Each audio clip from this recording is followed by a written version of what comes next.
I've spoken about what we need. We need more positive feelings. I've spoken about where those feelings are. They reside in our hearts. And I've spoken about why we need them. We need these positive feelings to motivate us, to compel us to do more good, to compel us to act on the faith that we claim with our words. So I spoke about what. I spoke about where. I spoke about why. What's the next natural question?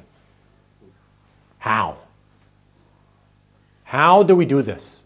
How do we inculcate these feelings inside our hearts? More positive feelings that can motivate us to act on our beliefs and do good actions.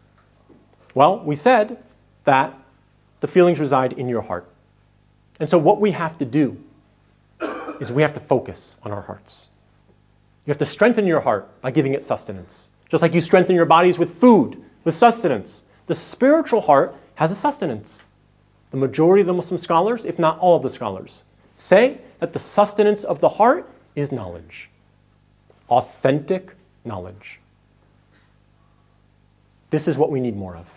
And I'm not talking about knowledge that you see on the internet and social media oftentimes, which doesn't take into consideration context, doesn't take into consideration nuance, rips a verse out of the Quran and says, look, this is what Muslims believe. This is what the Prophet, peace and blessings be upon him, taught. All these nasty lies. I'm not talking about that. I'm talking about authentic, real knowledge, the truth. This is what will strengthen our hearts.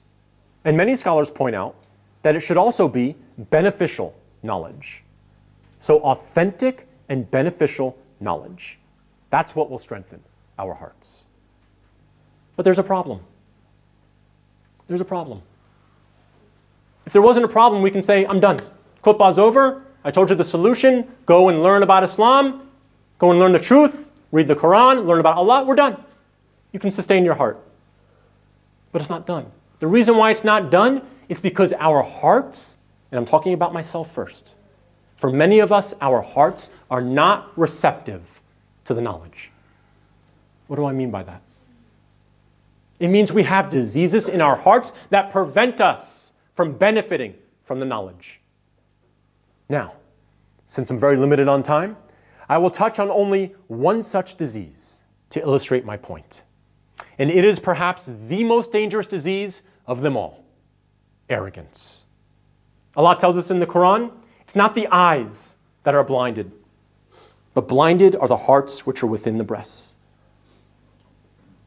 Allah gives us the example in the Quran and in many other places of the arrogance of Iblis, the arrogance of Pharaoh. They had knowledge before them. Iblis saw the unseen, many of the things of the unseen.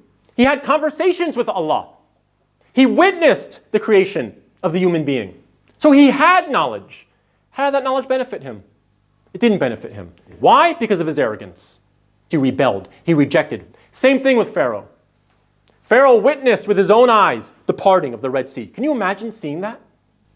He witnessed many miracles of Musa, alayhi salam. But what did it do for him? He just kept claiming, I'm God. Until the last moment when the seas drowned him. And that then he said his shahada, but it was too late. So what this tells us is that it's not only about knowledge. It's about your heart and purifying your heart.